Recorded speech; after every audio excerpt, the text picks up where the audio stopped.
Hey guys, here with a couple more builds today.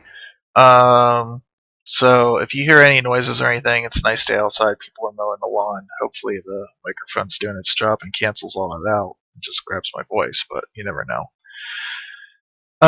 So I got two builds today. I got one that's a smaller form factor. It's basically meant to be like a living room PC. So this is something that you would like hook up like a home theater keyboard. It's the little keyboard like the trackpad on it and like a 360 controller with the little wireless dongle and play games, watch movies, Netflix stuff on it. It's not going to do games particularly super awesome, but it will play anything that you throw at it, and it'll be one hell of a home theater box. Uh, and I'll note little changes here and there that you can make to it too. But the nice thing is it's also going to be upgradable. So say if you want more graphics horsepower, you can just throw a graphics card into it and it'll be just fine. So this one is, of course, APU based. And then I have another one coming up. It's actually going to be $10 cheaper than this, but the form factor is going to be a lot larger. It's going to be micro ATX. So a small tower about this big, and typically what you'd have a desktop. But you're going to be able to game right out the box on that at 1080p, depending on the game, from medium to ultra settings. So let's get started here. So here's my list. I will link this in the description below. And starting off, we have the AMD A10 7850K, and here it is right here.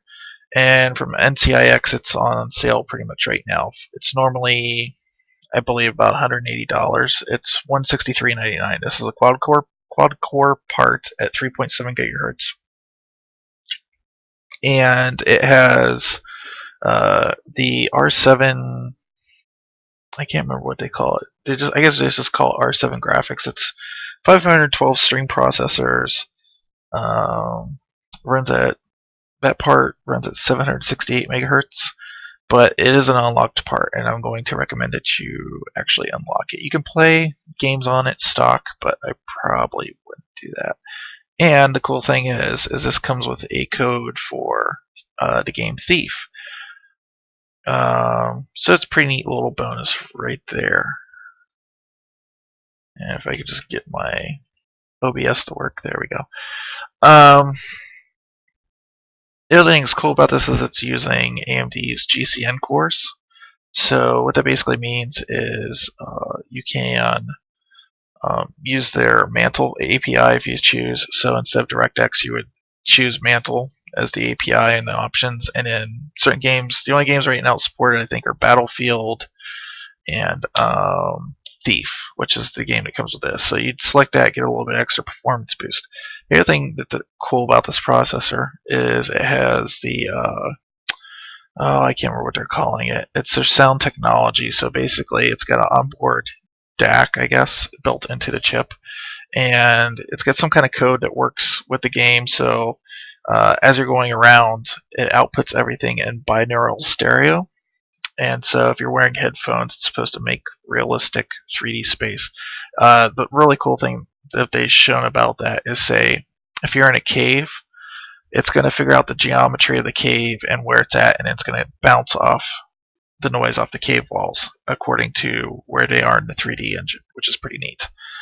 And then some of the only other pieces of technology I'm aware of that use that are the R7 260X and the what's the other one? The R9 290 and 290X uses those. Everything else is a refresh of their 7000 series cards, so they don't have it. But that's pretty cool. Okay, next we have the Cooler Master Sidon 120V.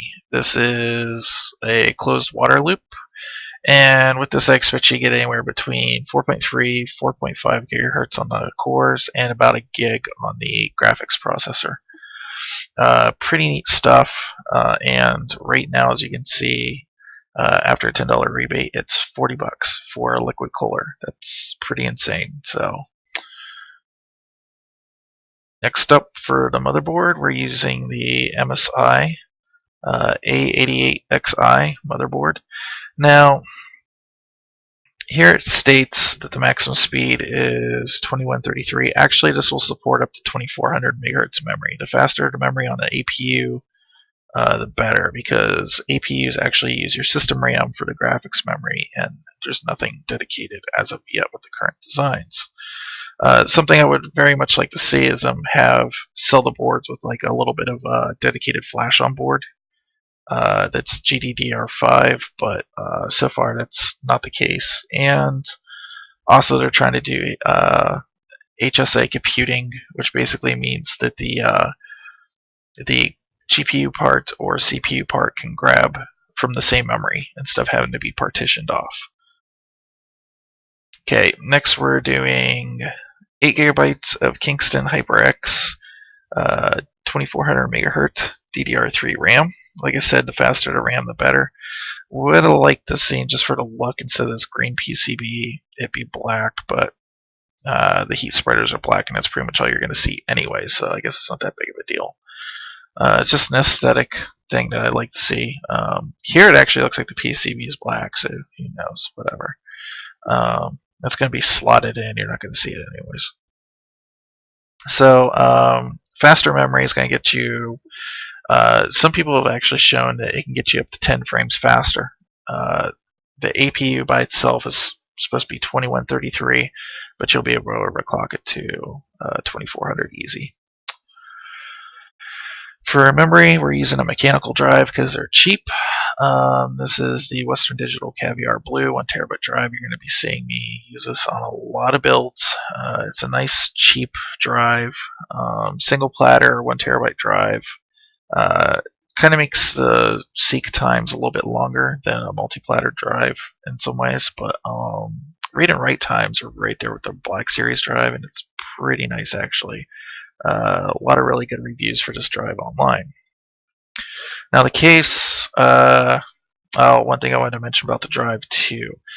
Right now on Newegg, as this video is going out on Sunday, June 8th, you can actually find, if you prefer an SSD and you don't mind spending a little bit more, there's 240 gig PNY XLR 8 SSD available for about $100 after rebates. It's 110 without. So it's pretty insane. It's got 500 megabyte read speed and 475 write, which is pretty damn good. So if, say, you wanted to get a 1 terabyte drive later and to store stuff on and just go for straight up speed, and you think 240 would be enough for you right now, you're just going to play like 1 or 2 games and then stream movies or something, that's perfectly fine. Okay, so for the case, I chose the Cooler Master Elite 130 Mini ITX case. So there's another alternate choice here too. It's going to cost about the same. It's like $1 difference, but chose this one. It is a longer case, as you can see here. The reason I wanted to go with a longer case here is, say later on you want to add a graphics card. You want to add something like a R7 or R9, I guess, 270X or something longer, GTX 760. You can even put like a 770 and it'll work fine with this APU. Now, when I say work fine, this is something I need to preface out there so people understand what I'm talking about. AMD CPUs have historically, and still are today, are still not as efficient as Intel chips.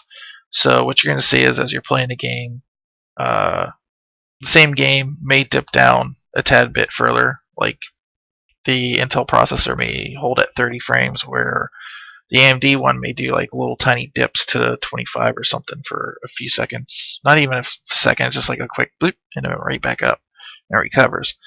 But the higher end CPU you use with this, the more, I guess, the harder time the AMD processor or CPUs are going to have. It mainly has to do with the design of the current processors and how they're making them. They're not really good at single-threaded performance, and their multi-threaded is kind of,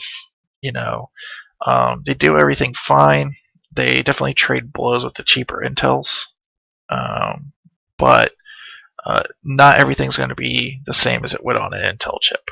I mean, you spend that extra money for a reason. That's why a quad core AMD can be like $80 and a quad core Intel is like 200. And that's the cheapest quad core you should get from an Intel. All right, so anyways, that's just I guess ESA, if you want to call it. But this can fit an optical drive. It'll fit your power supply, full-size ATX. Actually, here's a picture of it with. Let me get you back over there. With the full-size, I believe this is actually looks like a 7990. Yeah, so this is a dual GPU card, so it fits in there. Now, if you don't want something that's long, you want something that's a little bit more squarish and small, you can go for the Elite 110 Cooler Master. Just note you're not going to fit a graphics card in there over 210 millimeters, which is not very much. Like even the super tiny Asus GTX 760 is not going to fit in that smaller case. So if you have any idea that maybe in the future, instead of APU, you want to use a dedicated graphics card so you can upgrade your graphics or maybe push it a little bit more, you're definitely going to want this. And then to round out the power supply, just because we're just pushing the APU by itself, went with the Corsair CX 430M, which it's a modular power supply, which means, or semi-modular, I should say. It's not fully modular. Look at the front here. You got your main CPU power cable here, and then your 24 pin. It's going to go on the motherboard. And then you'll just add the cables that you need, so there's not a whole lot of clutter or anything in there. Now this is only 430 watt, but if you're getting say upgrading later on to a 750 Ti, a 260X or 265 even, this will power it just fine. If you think like right now you're getting into the system just to play games, and then you want to upgrade to like a 760 or 270 or whatnot, you're probably going to want to go with a 500 watt. If you start thinking about 600 watt or whatnot, I don't know. It'd be really hard to recommend a 600 watt. You could run, like I said, you could run a 770 in here. You could run a 280X, no problem. Anything higher than that, I probably wouldn't worry about it too much. You're going to want to go an Intel with an Intel machine.